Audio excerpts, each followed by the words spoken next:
नमस्कार मित्रांनो. श्री विठ्ठल 28 युगे विटेवर उभा. ही युगे कोणती व कशी हे आपण आज या व्हिडिओमध्ये पाहणार आहोत.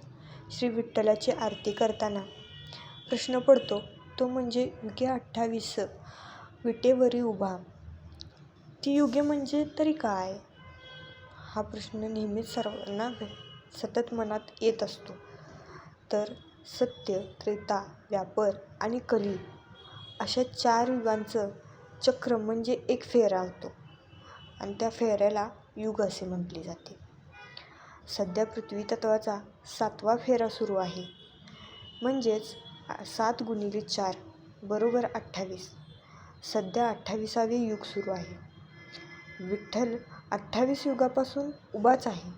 4 वेद, 18 पुराण, 7 शास्त्र यांची बेरीज 28 होते.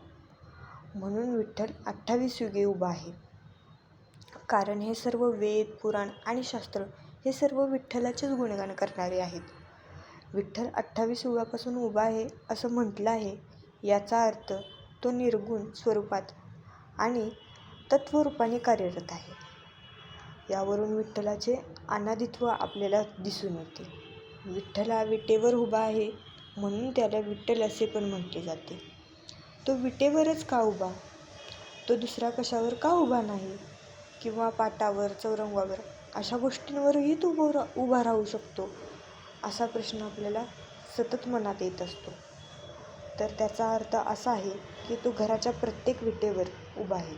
म्हणजेच तुमच्या घरातील प्रत्येक वीट ही पांडुरंग आहे आणि म्हणूनच आपले घर हेच पंढरी आहे. म्हणून असं समजून शांतता, आनंद आणि त्याचबरोबर भक्ती वाढली तर त्या घरात प्रत्यक्ष पांडुरंग वास्तव्य करेल. घराचा स्वर्ग होईल. माहिती आवडल्यास लाईक करा, शेअर करा, सबस्क्राईब करा. थँक्यू.